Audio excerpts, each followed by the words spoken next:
campaign trail into a critical discussion of our national security. On the record today, traveled to Green Bay, Wisconsin to talk one-on-one with GOP vice presidential nominee Paul Ryan. Harrison, nice to see you. Great to be back with you. Welcome home. It's good to be home, isn't it? It is nice. And today you had a big crowd at Town Hall, all the sort of local people here in Green Bay. I thought it was, as you started it, you started talking about foreign policy, about what happened in Libya. Yeah, right. There are early signs, just signs, that the attack was planned. Of course, it was 9/11 and on territory belonging to the United States, a consulate. If you were vice president working with a President Romney, what would you be thinking today about it? Well, I want to get to the bottom of it, number one. Number two, I would not speak in equivocal terms. I disagree with the original statements that the embassy put out, that the administration put out in Cairo, sympathizing with the people who were storming the embassy. We should stand up for our values. We should stand up for our free speech rights. And so I think that statement was wrong. And the administration was right to walk it back after they had stood by that statement a couple of times. Now, what happened in Benghazi afterwards, we've lost 4 of our diplomats. Our ambassador was killed. This is a tragedy. This is outrageous. And of all the things we need in a moment like this going forward is we need peace through strength.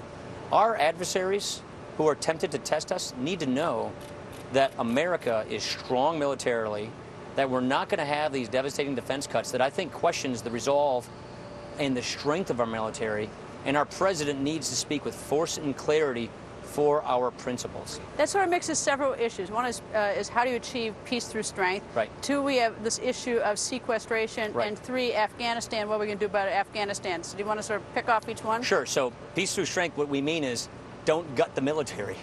The president, don't forget, gave us a big cut to the military, $478 billion, which we think goes past the bone, compromises readiness, force strength. We need to give our soldiers, sailors, airmen, and Marines the equipment they need to do their job as safely as possible. Sequestration, I know you've talked about this. It's kind of a wonky word. We passed the legislation in the House. I authored it to prevent it from happening by cutting government spending elsewhere. There's a lot of waste in Washington. Let's get after that.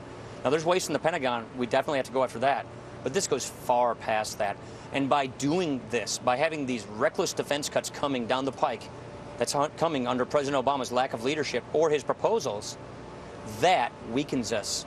That is not peace through strength. So we believe that that's wrong. We would do that differently. With respect to Afghanistan, we believe and agree with the 2014 transformation. But we also think if our generals, our commanding generals are saying, give us the force strength we need throughout the fighting season, then they ought to be given that.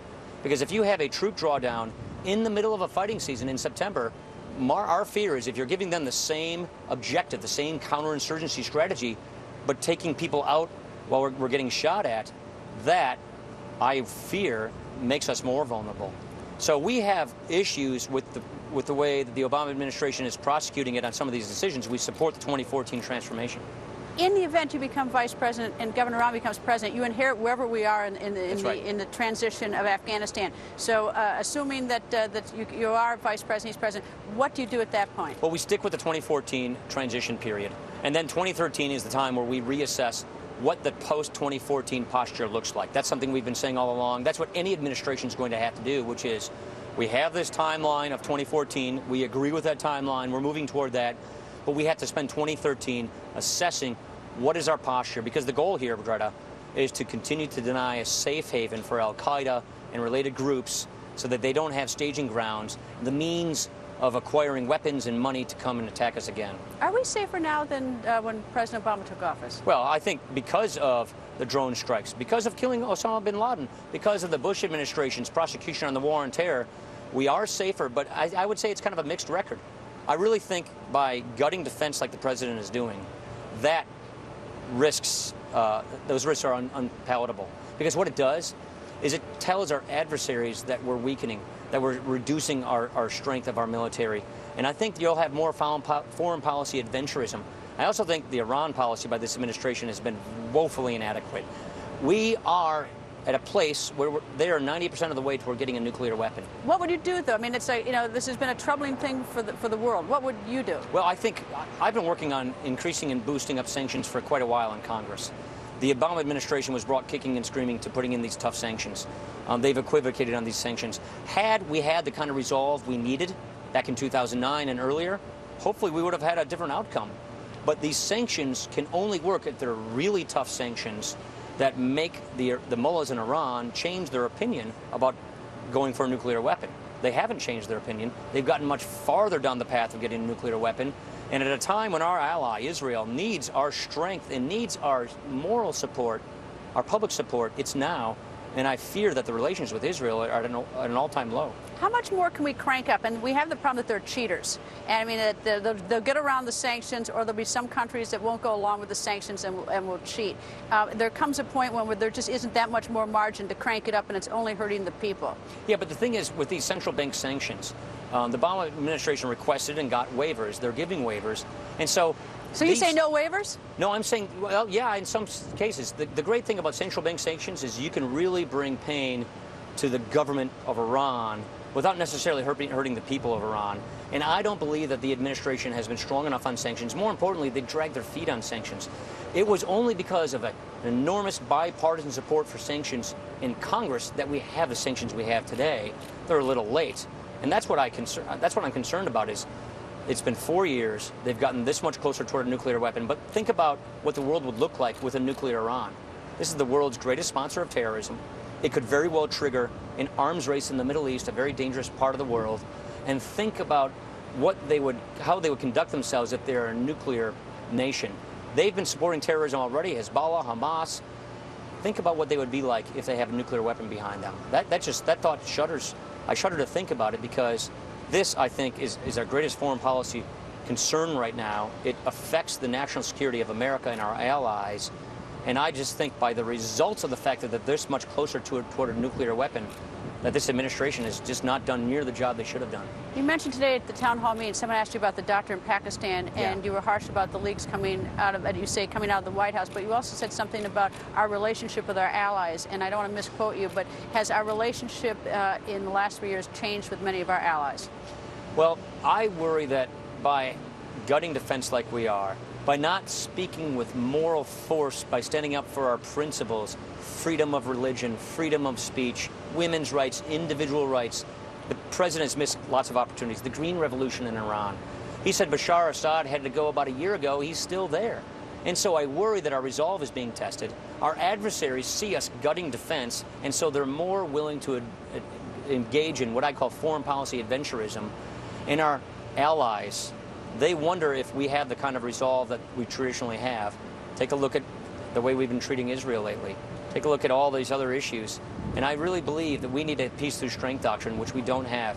If America is strong, if we assert our beliefs by standing proud for what we stand for and have a strong military that's unrivaled, then our adversaries won't test us as much, and our allies will trust us more. And I just don't think that's where we are right now. You mentioned women's rights. The Obama campaign is running an ad saying that a Romney-Ryan administration would be dangerous to women. You smirk.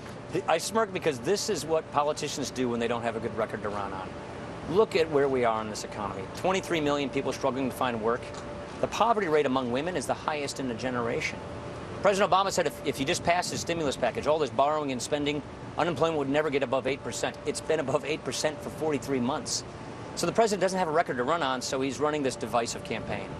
Hope and change is now divide, smear, and fear, divide and conquer. I don't think people are going to fall for that. This is just a political tactic to try and divide America. But you still need the women's vote. That's a very powerful vote. Of course we need the women's vote. We want everybody's vote. Well, no, I understand that, but that's being run against you. Look, when I think of women's issues, I think of my mom, Betty. I think of my wife, Jana. I think of my daughter, Liza. I think of the quality of education we're giving our children. I think about the mountain of debt that we are giving the next generation, which will guarantee that they have a diminished future. I think of the poverty rate among women. I think about women who are great entrepreneurs, who start businesses that employ people, and they're not doing it because of this terrible economy. So we are all in this together, and I really mean that when I say that. And what we need are the kinds of pro-growth economic policies that Mitt and I are proposing to get us out of this rut we are in. And so the president is going to be trying to talk to people in different groups to divide people in hopes that he can come up with a coalition of 50+1 to win this election. We are talking to everybody with the same purpose, with the same principles about what you need to do to get this country back on track. Governor Romney says he'll get 240,000 jobs here in Wisconsin. That's right. Because if we get this economy growing at the rate we know we can, around 4% a year, then we'll create 12 million jobs. Here's the problem, Greta. The president's failed on his promises. The economy is suffering as a result of his terrible policies and his lack of leadership. We're not going to blink. We're going to get this debt and deficit under control. We're going to pass a budget, which they haven't done for 3 years. We're going to put the pro-growth policies in place that we know we can let this private sector take off. And if we can get these policies in place, we know we can get this economy growing. If we get this economy growing around 4% a year on average, then we can create those 12 million jobs, which is our goal. You have to have goals. You have to have policies that are proven to work. These are pro-growth economic policies that have been proven to work. We're going to put them in place. We have to have an energy policy. We have to have an education policy, spending cuts, budgets, champion small businesses. All of those things will help us get people back to work. Straight ahead, more with Congressman Paul Ryan. And let's face it, it doesn't matter how good your policy is if you cannot get it passed. So how would a Romney-Ryan White House break the stubborn logjam here in Washington? The vice presidential nominee's answer to that question next. Also, Rush Limbaugh. Why is he enraged with President Obama's response to the attack on Americans